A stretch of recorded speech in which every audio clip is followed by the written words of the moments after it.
예, 안녕하세요. 저는 경북대학교 원예학과에서 재직 중인 반승현 조교수라고 합니다.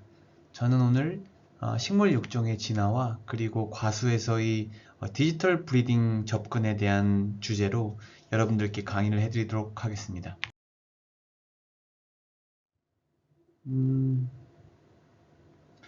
첫 번째 주제로 식물의 육종의 변화. 좌측에 보이시는 이 야생 옥수수는 여러분들이 보시는 것처럼 이 사람이 먹을 수 있는 나달의 크기가 동전 크기보다 훨씬 더 작죠.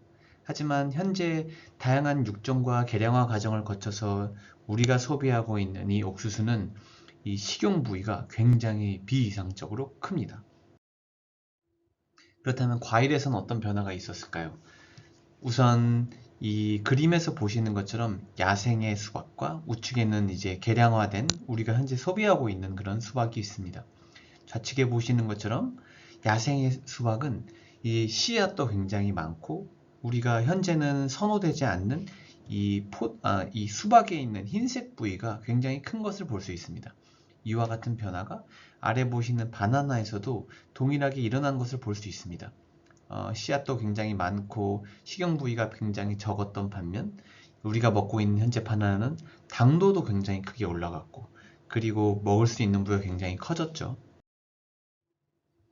이처럼 우리는 다양한 과정을 통해서 육종을 해내고 그리고 새로운 신품종을 만들어내고 있습니다. 그렇다면 이런 육종에 대한 공부가 왜 계속 필요한지를 간략히 좀 요약을 드려보자면 첫 번째로는 우리 전 세계가 직면하고 있는 위기에 바로 이런 식물 육종의 필요성이 크게 대두되고 있는 것입니다. 우선 현재 우리나라는 인구수가 감소할 것으로 예측되고 있지만 전 세계적인 인구는 지속적으로 증가하는 추세입니다. 2050년까지 90억 명 이상으로 증가할 것으로 예측이 되고 있고 이에 따라 식량의 수요도 굉장히 급격하게 오를 것으로 예상되고 있습니다.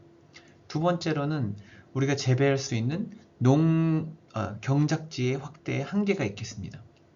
왜냐하면 전 세계적으로 발전 방향으로 계속 국가들이 나아가고 있는 이 상황에서 이 농사를 지을 수 있는 땅이 더 늘어날 수 있을 것이라고는 다들 생각을 많이 하지 않고 있는 상황입니다.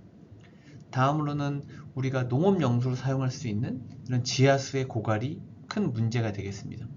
아무래도 관계 용수 부족으로 이어져 이 작물 재배에 큰 이상을 야기할 수도 있습니다. 다음으로는 기후 변화입니다. 가뭄, 그리고 폭우, 고온, 병해충 등 농작물 재배 리스크가 이제 이상기후 현상과 그리고 뭐 지구 온난화 등으로 인해서 이 작물 재배 리스크가 크게 증가하고 있습니다. 두 번째로는 마지막으로는 처음 말씀드린 이 인구수 증가와 연계되는 그런 식량 생산의 증가의 필요성이 지금보다 2050년까지는 지금의 2배 정도 이상으로 올려야 된다는 그런 예측이 되고 있습니다.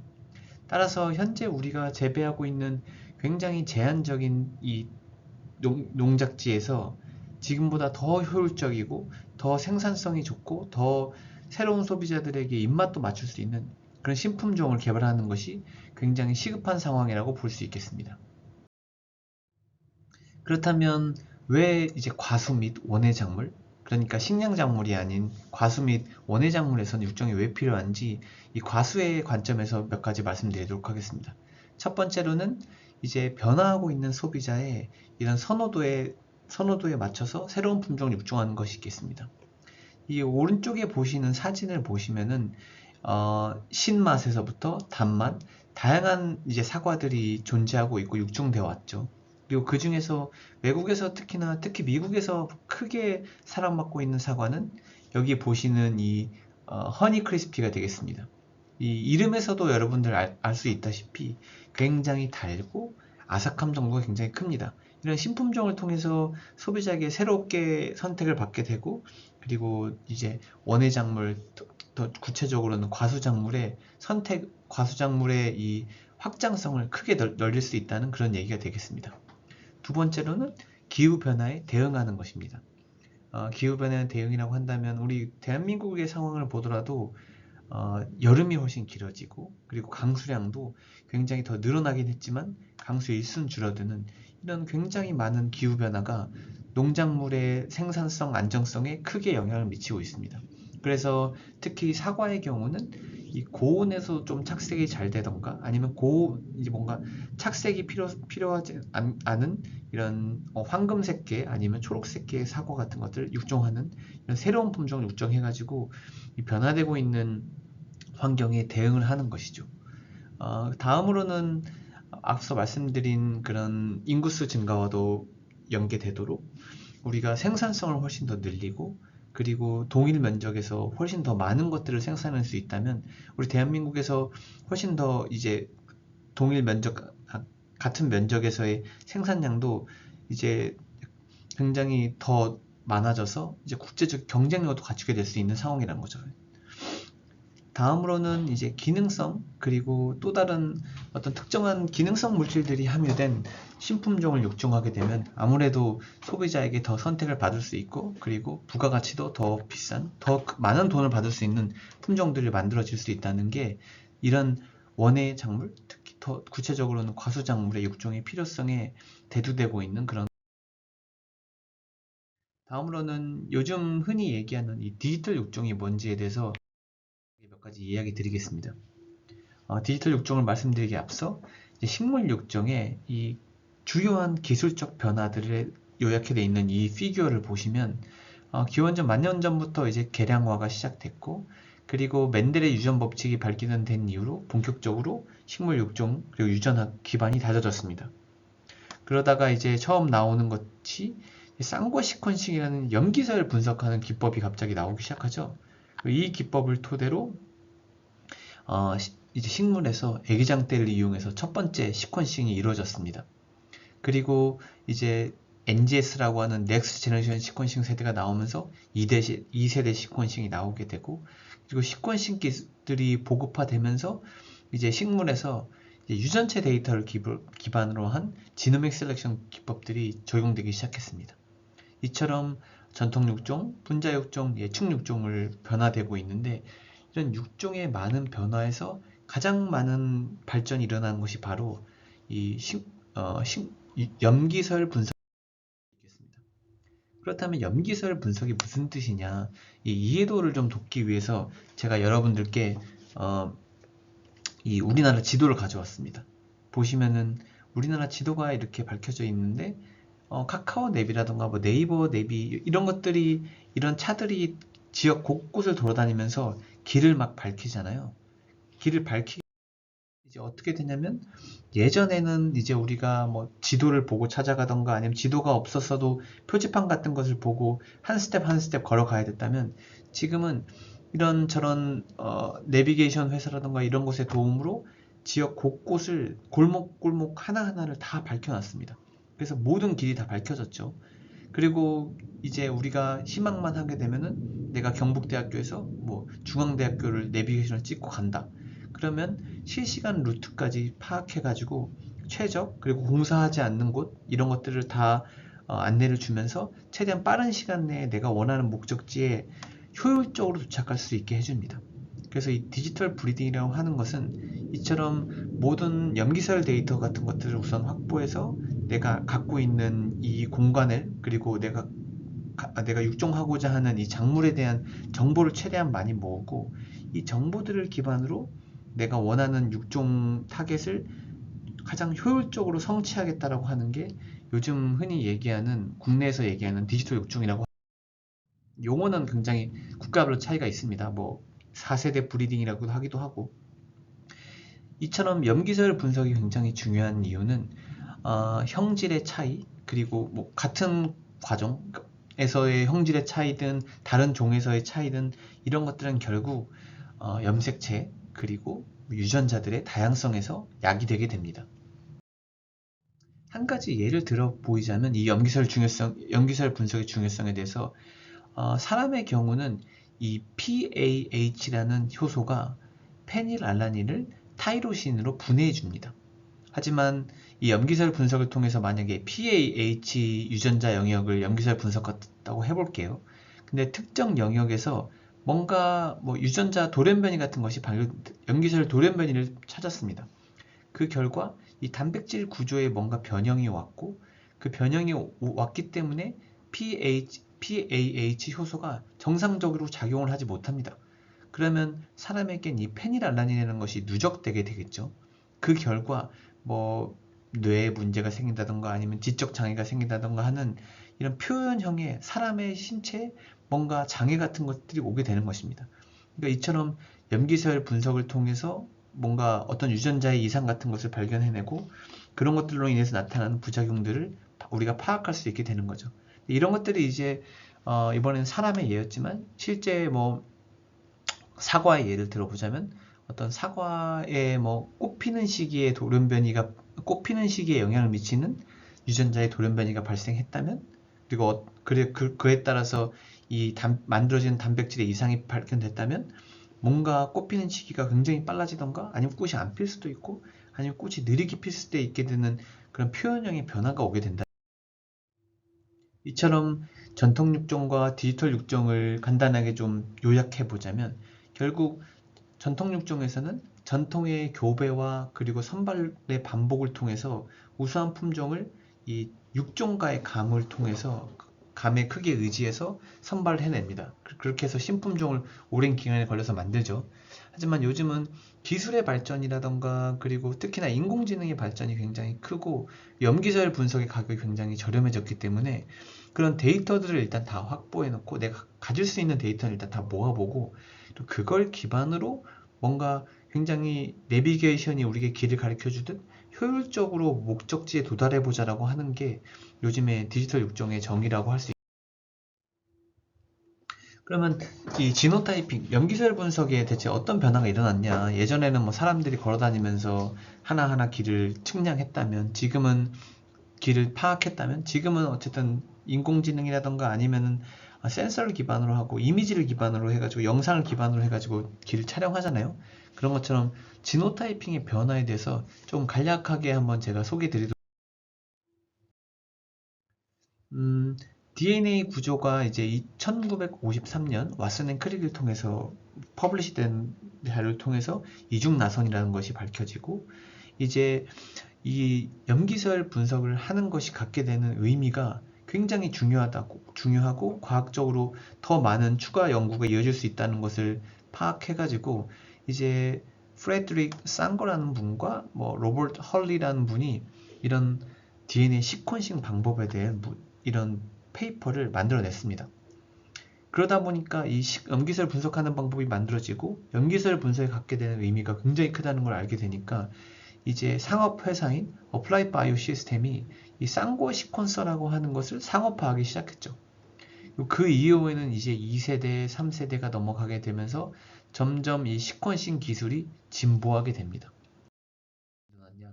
이게 처음 보여드리는 이미지는 슬라이드는 1세대 시퀀싱입니다. 1세대 시퀀싱이라고 하면 내가 궁금한 이 염기설 부분이 있잖아요. 이거를 이 프라이머라는 것과 디자인해 가지고 맞추고 걷다가 이제 리액션 믹스처를 넣어줍니다. 그러면은 여기에 뭐 종결 코동 같은 것들이 달라붙었을 때 얘네들이 더 이상 염기설이 일롱게이션이라든가 확장이 일어나지 않고 거기서 멈추게 되고 그리고 길이에 따라서 배치되고 이런 것들을 이제 캐필러리 젤에 넣어가지고 레이저로 디텍션 하면 이처럼 우리가 여러 번 시퀀싱 분석을 했을 때 맡겼을 때 볼 수 있는 이런 피크 같은 것들이 뜨게 되는 것이죠. 그래서 이거를 하나 피크들을 읽어 데려가면서 순서대로 염기설 순서를 정하게 이처럼 염기설 순서가 정해지는 방법이 이제 정해지고 그리고 미국 국가의 주도로 1990년대 염기설 분석을 휴먼에서 한번 해야겠다. 그래서 그걸 기반으로 죄송합니다. 사람의 질병의 원인이 되는 유전자들의 위치 같은 것들을 한번 다 밝혀야겠다라고 해가지고 1990년도에 시작하고 2003년도에 첫 번째 프로젝트 완결되고 2005년, 2006년도에 더 이제 어드밴스된 시퀀싱 데이터가 나오게 됐습니다. 그래서 약 32억 개의 뉴클레오타이드 염기설상을 밝히는 것을 목적으로 한 프로젝트가 시작되었습니다. 이 프로젝트는 당연히 뭐 여러 국가들이 공동 노력을 통해서 이룰 수 있었고 그 결과로 많은 질병의 원인이 되는 유전자의 염색체상의 위치를 이해할 수 있게 되었습니다. 이것이 무슨 뜻이냐면 좀 그리자면 이처럼 사람은 23개의 염색체로 구성되어 있잖아요. 23개 쌍으로. 그런데 이 23개 염색체 쌍을 정확히 어떤 염기서열들이 존재하는지를 알게 되었고, 그리고 각자 유전자들의 정확한 위치, 예를 들어 뭐 눈의 색깔을 결정하는 유전자는 여기 있고, 그리고 피부색, 코 크기, 그런 유전자는 어디에 있는지에 대한 이런 위치를 정확하게 알게 되었죠. 그리고 이제 표현형과 그리고 유전자형 간의 이제 뭔가 연관관계 같은 것을 알아볼 수 있게 되는 그런 시발점이 되었습니다. 그래서 이와 같은 결과가 만들어낸 결과는, 예전에는 이 패밀리는 이런 가계도를 기반으로 이런 질병에 약하네 라고 그냥 얘기했다면, 지금은 분자생물학적 수준에서 이 어떤 특정의 질병에 왜 이 집안이 노출되어 있고 잘 걸리는지를 이런 염기서열 기반으로 굉장히 정확하게 아까 말씀드린 것처럼 이제 엄청나게 어마무시한 돈을 통해서 시퀀싱 휴먼 지놈 프로젝트를 만들었는데, 그 염기서열 분석에 들어가는 비용이 이 2006년도, 뭐 2004년도 이후 NGS, 넥스트 제너레이션 시퀀싱 기법이 나오게 되면서 염기서열 분석 가격이 드라마틱하게 떨어지게 됐습니다. 이 2세대부터의 염기서열 분석법은 굉장히 복잡해서 저도 정확하게 이해하지 못합니다. 하지만 제가 말씀드릴 수 있는 거는, 이 1세대에서는 결국에는 직렬 구조로 첫 번째부터 하나 염기서열 순서대로 읽어드릴 수밖에 없었다면, 2세대 이후부터는 이제 병렬 구조처럼 해가지고 한 번에 그 이전보다 말도 안 되는 숫자의 많은 숫자의 염기서열을 동시다발적으로 읽어드리고, 그렇기 때문에 염기서열 분석하는 데 들어가는 시간과 비용이 아주 기하급수적으로 낮아질 수 있게 됐다는 것입니다. 그래서 이 일루미나 홈페이지에서 공개한 자료를 따르면은 2013년도에는 뭐 지놈을 하나 분석하는데 약 5,500불 가량이 들었다면, 이게 10년 만에 약 96%의 이 가격의 하락이 만들어졌습니다. 그래서 2023년도 기준으로는 200달러. 지금은 더 싸졌겠죠. 근데 이제 이거를 제가 전공하는 뭐 과수 쪽의 분야에 빗대어 보자면, 과수의 경우는 특히나 복숭아를 가져왔는데, 얘네들은 230만 밀리언 베이스페어를 보유하고 있습니다. 사람보단 훨씬 적죠. 그러니까 만약에 사람이 미국 지도라면, 이제 복숭아 같은 경우는 뭐 우리나라 지도라고 보시면 되겠습니다. 미국 지도의 전체 맵을 밝히는 비용과 우리나라의 전체 지도를, 뭐 내비게이션 지도를 제작하는 비용이 차이가 날 수밖에 없겠죠. 일단 면적부터가 차이가 훨씬 엄청나게 나니까. 그렇기 때문에 식물체, 특히나 염색체 크기가 작은 애들은 비용을 훨씬 좀 더 상대적으로 저렴하게 시퀀싱 할 수 있습니다. 그렇기 때문에 이렇게 시퀀싱 비용이 낮아지다 보니까, 예전에는 염기서열 분석을 한다던가 뭐 지놈을 만드는 일들이 특정 국가 단위에서 이제 이루어졌던 작업들이라면, 지금은 개개인 실험실에서도 할 수 있게 가능하게끔 됐다는 게 이런 시퀀싱 비용의 혁명이 만들어낸. 그렇다면 이제 식물 육종의 변화에 대해서 조금 더 자세히 보겠습니다. 기원전 만년 전부터 개량화가 일어났고, 이때야 뭐 지역적 산발 그리고 표현형을 위주로 확인을 했다면, 앞서 간략히 말씀드린 것처럼 이제 멘델의 유전학이 정립이 된, 이제 뭔가 개념이 정립이 된 이후에는 뭐 포장 같은 것도 어떻게 배치를 해야 되는지, 그리고 크로스링은 어떻게 해야 되는지, 교배는 어떻게 해야 되는지, 통계 처리는 뭐 어떻게 해야 되는지, 이런 것들에 대한 발전이 주로 이루어져 왔고, 그리고 이제 1900년대 후반부터는 본격적으로 지노믹 데이터를 활용하기 시작했습니다.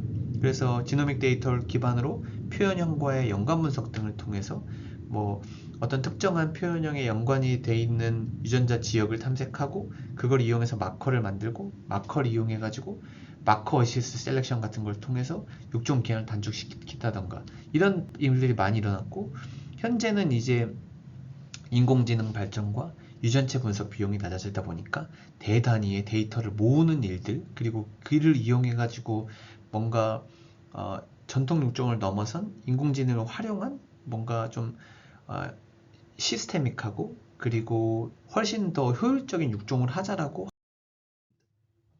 그래서 전통의 육종에 대해서 간략히 좀 말씀드리자면, 일단 전통의 육종은 교배와 선발의 과정의 반복인데, 여기서 중요한 것이 결국 육종과의 감에 많이 의지한다는 것입니다. 하지만 육종과의 감이란 것은 결국 이 감이란 단어 자체가 뭔가 그 사람에게는 쉬울 수도 있지만 이게 후대로 전수되기는 굉장히 어려운 게 사실입니다. 그래서 그 이후에 나왔던 것들이 이제 아까 말씀드린 것처럼 몰리큘러 브리딩, 특정한 마커들을 표현형하고 연관이 있는 마커를 개발해서 이 마커를 토대로 조금 조기 선발을 해보자라고 하는 것이어서, 이 몰리큘러 브리딩에 대해서부터 좀 드리겠습니다. 이제 몰리큘러 브리딩을 하기 위해선 결국에는 뭔가 새로운 마커들을 선발하게 되는데, 이 마커를 선발하는 몇 가지 과정 중에 첫 번째로는 이 QTL 매핑이라고도 합니다. 그래서 이 이미지에 보시는 것처럼 설명을 드리자면, 병 저항성 부모가 모친이 있습니다. 그리고 모친은 병 저항성이 있는 애죠. 그리고 부친은 뭔가 이 특정 병에 굉장히 감수성이 있습니다. 그래서 스치기만 해도 굉장히 치명적으로 다가옵니다. 이 피해가. 이 둘을 교배해가지고 약 200개 정도 되는 자식 세대를 만들었다고 해볼게요. 그럼 이 자식 세대는 어떤 애는 굉장히 병정성이 높고, 어떤 애는 약하고, 어떤 애는 약간 중간층인, 이렇게 정규분포를 따르도록 정규분포라던가 어쨌든 이 세그리게이션이라고 하는 분리가 일어나잖아요. 이 분리가 일어난 집단을 확보하고, 이 확보한 집단에 대해서 유전자형 데이터를 확보합니다. 그게 GBS라는 시퀀싱 방법이 됐든, 아니면 홀지놈이 됐든, 아니면은 특정한 마커들을 이용해서 하던 지노타이핑을 하고 병 저항성에 대한 표현 조사를 하죠. 그리고 이 둘을 이용해서 이 QTL 매핑이라고 하는 데이터 분석을 실행합니다. 그러면은 이 병 저항성과 관련된, 그리고 또 병의 이 저항성과 관련된 유전자 지역에 어디에 있는지가 이렇게 뜨게 되고, 이렇게 뭔가 임계점을 넘게 되는 그런 포지션을 찾은 다음에 그 포지션의 염기서열 데이터를 기반으로 마커를 개발합니다. 아니면 가까이 있는 기존에 공개된 마커를 활용하든, 그런 다음에 다시 이 집단에 돌려가지고 정말로 얘가 이 뭔가 병 저항성이 좋은 애든 나쁜 애든 이런 애를 선발할 수 있는 마커가 될 수 있는 것을 테스트해서 통과를 하면 이 마커가 하나 만들어지는 것이죠. 근데 앞서 말씀드린 지금 QTL 매핑과 지금 말씀드린 이 벌크드 세그리게이션 분석은 좀 방법이 다른데, 이 벌크드 세그리게이션 방법도 마찬가지로 병저항성이 센 애, 약한 애, 얘네들 교배해서 자식들을 한 200개 만들어냅니다. 근데 앞선 QTL에서는 이 200개를 또 다 염기서열 분석했어야 되잖아요. 근데 벌크드 세그리게이션에서는 200개를 다 하지 않고 200개 중에 병 저항성이 정말 강한 10명, 10개의 샘플, 병 저항성이 정말 약한 10개의 샘플, 이 10개, 10개를 하나 가까이 군을 대표할 수 있는 애들로 보는 거죠. 그래서 이 가장 센 애, 가장 병 저항성이 가장 센 애 10개, 가장 약한 애 10개, 걔네들의 DNA를 뽑고 10개의 DNA를 비슷한 비율로 섞어줍니다. 그 다음에 이 딱 두 개만, 이 센 집단, 약한 집단, 이 두 개만 시퀀싱 분석을 하는 거죠. 그 다음에 특정한 분석 기법을 통해서 이 둘 간의 차이가 굉장히 큰 지역이 어디 있는지를 찾아내고, 그리고 그 지역이 정말로 이 병 저항성에 연관이 있는지 마커를 개발한 다음에 이 집단에 다시 돌려봐서 테스트를 합니다. 그래서 그 전보다는 어쨌든 200개 시퀀싱 하는 것보다는 2개 시퀀싱 하는 것이 훨씬 비용에선 진보된 방법이잖아요. 근데 이런 것들은 사실, 이런 기법은 잘 적용이 될 수도 있고 안 적용이 될 수도 있어도 굉장히 이 연구자의 신중한 판단이 필요한 부분이라고 볼 수 있겠습니다. 하지만 이 QTL이든 벌크드 세그리게이션 분석 방법이든 결국에는 교배 양친이 존재하다 보니까 이 교배 양친이 갖고 있는 뭔가 변이에 대한 발견만 이게 된다는 거죠. 이 말은 무슨 말이냐면, 이 여기서 굉장히 잘 맞는 마커를 만들었다고 하더라도 하필 얘가 이 교배 양친의 특이적인 유전자였다면 다른 집단에다가 마커를 테스트해 봤을 때는 적용이 안 되는 경우가 너무 비일비재하게 발견됐습니다. 그래서 최근에 많이 하고 있는 방법들이 그렇다면 그냥 지놈 와이드 어소시에이션 분석을 이런 F1 집단이라던가 아니면 어쨌든 분리비가 일어나는 교배 양친에서 나오는 애들 말고 야생자원, 유전자원 같은 애들을 이용해가지고 데이터를 분석하면 훨씬 더 범용성 있는 것을 만들 수 있지 않을까 해가지고 하는 것들이 이런 얘기입니다.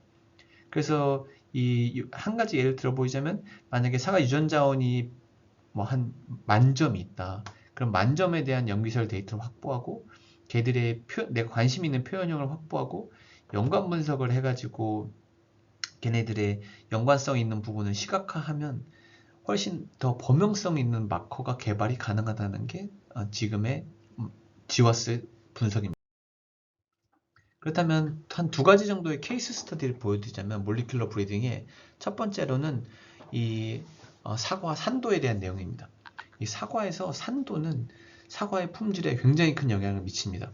그래서 이 사과 산도를 TA라는 기준으로 표현을 해보자면 0에서 10 이상까지 얘네들이 측정이 되게 되는데 0에서 3, 그러니까 산도가 너무 수준이 낮으면 사람들이 얘네들은 산도가 너무 낮아서 그냥 달기만 하네, 그리고 별다른 맛이 없네라고 느껴서 생가로 주로 소비되지 못합니다. 그리고 10이라는 특정 수치보다 더 높게 되면은 산도가 너무 높기 때문에 이거 너무 시다라고 해가지고 또 마찬가지로 소비자의 선택을 받지 못합니다. 그러니까 얘네들은 3에서 10이라는 약간 중간층에 들어가야지만 생과로 섭취할 수 있는 소비자의 선택을 받게 되는 거죠. 산도가 이 소비자에게 굉장히 큰 선택에 영향을 미친다는 뜻입니다. 이처럼 소비자의 선택에 엄청난 영향을 미치는 산도 특성에 대해서 사람들이 관심이 굉장히 많았기 때문에 다양한 연구를 통해서 대체 어떤 유전자가 산도를 결정짓느냐라고 해서 연구를 해봤더니 대표적으로 알려진 게 크로모좀 8번과 16번입니다. 근데 오늘 할 얘기는 크로모좀 16번에 있는 이 MA 유전자, 말산염 조절 유전자라고 하는데 얘에 대한 얘기인데 이 특정한 영역, 이 유전자를 발견했습니다. 그래서 좀 더 파고 들어가 보니까 얘들은 6개의 엑선으로 구성되어 있고 1455번째 베이스 페어가 G냐 A냐 따라서 이 G일 때는 정상적으로 유전자를 만들어내는데 여기가 A가 오면은 얼리 스탑 코돈이 일어나서 뒤쪽의 아미노산을 번역해내지 못합니다. 그러니까 단백질 구조가 달라지게 되는 거죠. 그렇다 보니까 얘는 스몰 MA라고 표현합니다. 그래서 이 G냐 A냐 따라서 산도의 차이가 이 동일한 연구진들이 마커를 만들었습니다. 그래서 A가 두 개인 것을 구별할 수도 있고 AG 하나씩인 것도 구별할 수도 있고 G가 두 개 있는 2배차의 경우는 구별할 수도 있는 마커를 만들었죠. 그래서 이 만든 마커를 통해서 2020년 어떤 연구진이 구별을 해보니까 정상적인 거 두 개를 갖게 되면은 TA 레벨이 15 이상이 되더라. 그러니까 이제 우리가 생가로 섭취할 수 없는 그런 범위에 들어가게 되는 거죠. 정상적인 거 한 개가 들어왔을 때는 그리고 비정상적인 한 개일 때는 딱 이 중간층에 위치하게 됩니다. 그리고 비정상적인 게 두 개 들어오면 3 이하가 되다 보니까 얘도 버려지고, 즉 이런 마커 하나를 통해서 생가로 섭취될 수 있는 사과를 선발할 수 있는 그런 하나의 예시가 되겠습니다. 두 번째 예시로는 이 사과 과실 착색에, 그러니까 전면부 착색에 영향을 미친다고 알려진 밉 유전자 앞에 어떤 구조적 변이가 있을 때 구조적 변이를 이용해서 마커를 만듭니다.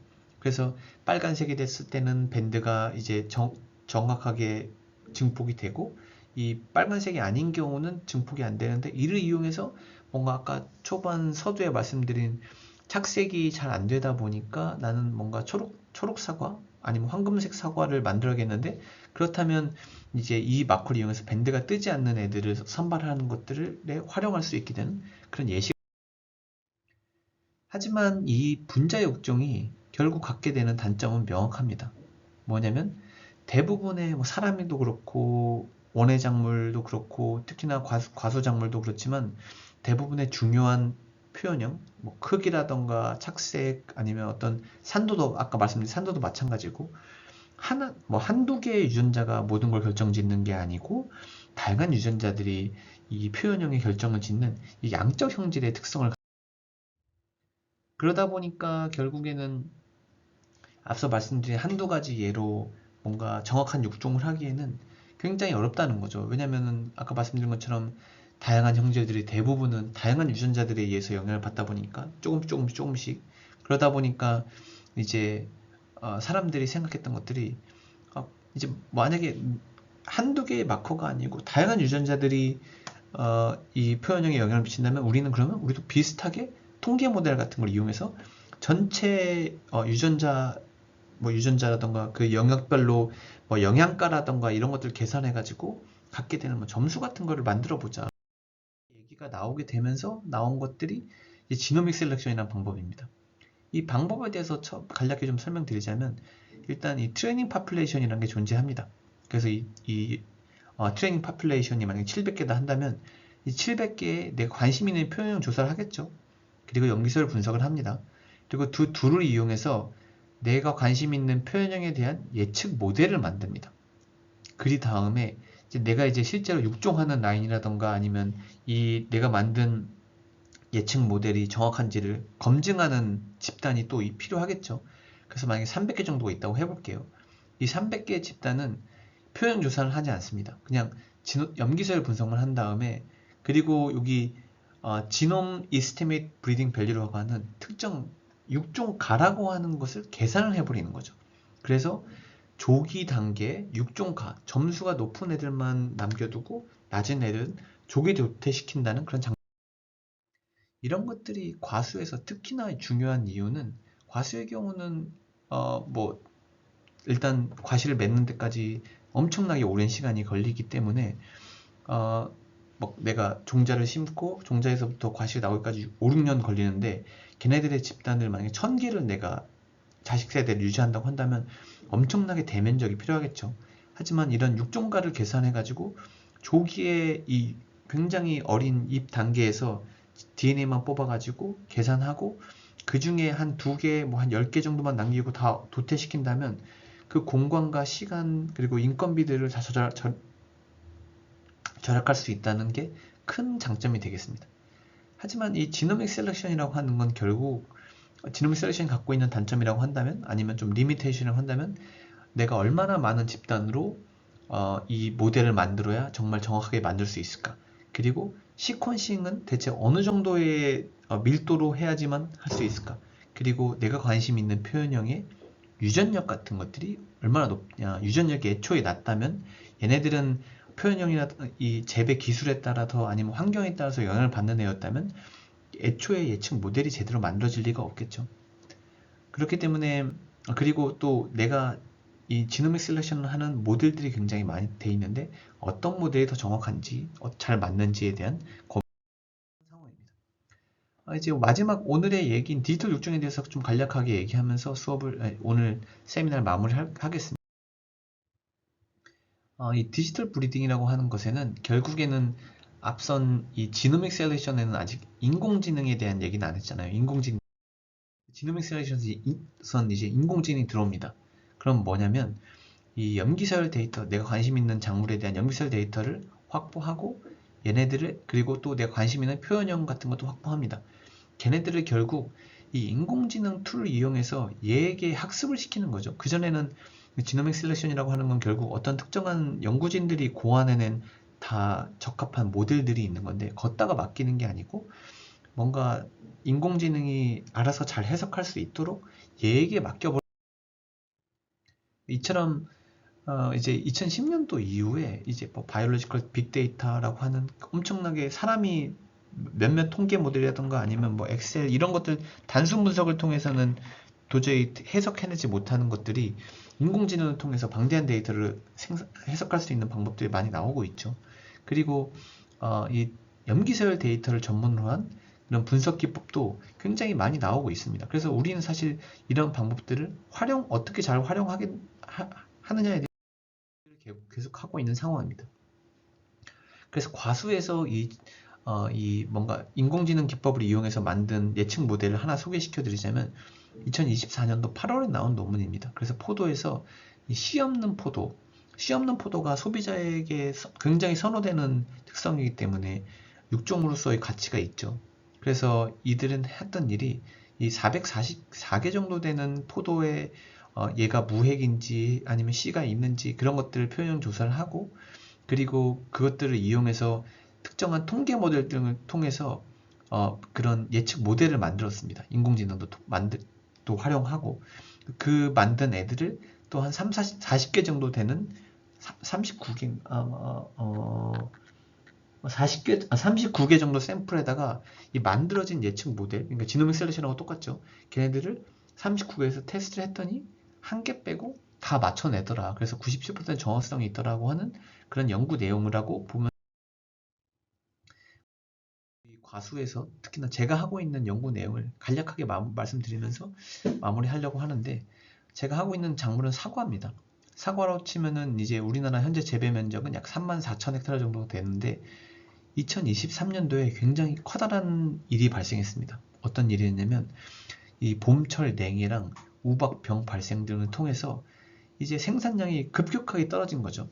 그래서 보시면은 이전 평년에는 50만 톤을 유지하던 게 이제 40만 톤도 안 되게 생산되면서, 금사과다, 너무 사과가 비싸다, 뭐 2배가 되고 3배가 되고 그러다 보니까 이게 굉장히 큰 문제라고 문제라는 게 조명이 됐는데, 그런 것들이 한 해, 두 해 있던 일들이 아니었습니다. 매년 발생했던 일이고, 그에 대한 대처법은 사실 약간 임시방편적인 방법들에 많이 의존. 근데 이제 사과에서 이런 동해 피해, 저온 피해가 왜 이렇게 치명적이냐라고 보자면, 사과는 결국 꽃이 발달해가지고 과실이 되거든요.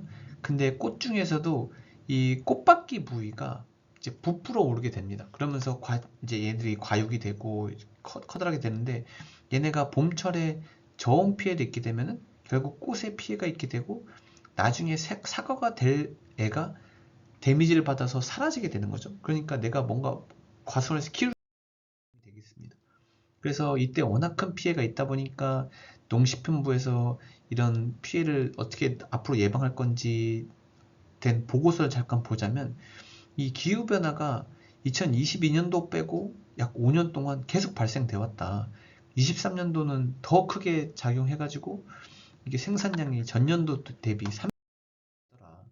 하지만 이때까지의 기상 변화, 그리고 뉴스, 그리고 농진청에서 예측해낸 이런 기후 변화에 따른 사과 생산지의 변화를 보면, 점점 재배 적지가 강원도 쪽으로 올라가고, 꽃피는 시기 또한 이상기온 그리고 또 지구 온난화에 의해서 빨라질 수밖에 없다는 것 관측입니다.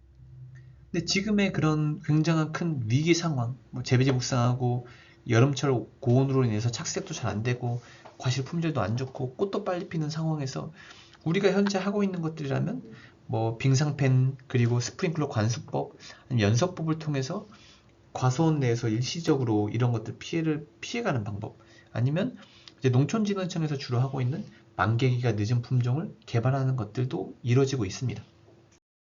그래서 저희 실험실에서 현재 하고 있는 내용은, 이 만개기가 늦은 품종을 농진청에 육종하고 있지만, 온전히 디지털 육종에 얼만큼 디지털 육종이라고 할 수는 없는 상황이기 때문에, 저희는 이 디지털 육종이라고 하는 걸 해보겠다. 그래서 농진청에 있는 사과 유전자원센터의 모든 유전자원들의 뭐 유전자형을 분석하고, 그리고 우리가 관심 있는 형질인 꽃 발달 시기를 표현 조사를 한 다음에, 이 둘의 연관 분석 등을 통해서 그 연관 분석이라고 하는 건 다양한 분석 기법이 있겠죠. 지와스도 있을 거고, 지노믹 셀렉션, 그리고 인공지능을 활용한 모델들도 있습니다. 그래서 그런 모델들을 다 돌려가지고 과연 어떤 모델이 우리 사과 꽃 발달 시기에 가장 정확한 모델인지를 밝혀내고, 이를 이용해서 뭔가 육종을 하는데 좀 더 정밀하고 그리고 또 효율적인 육종이 되겠습니다. 그렇다면 이 디지털 육종에서 가장 걸림돌이 된다던가 중요한 것이 뭐냐고 한다면, 사실 이 표현형 분석이라고 하겠습니다. 표현체학이라고도 하죠. 그래서 실제로 많은 연구진들이 이 표현체학에 굉장히 많이 연구를 하고 있고, 그래서 그 하는 방법들도 많습니다.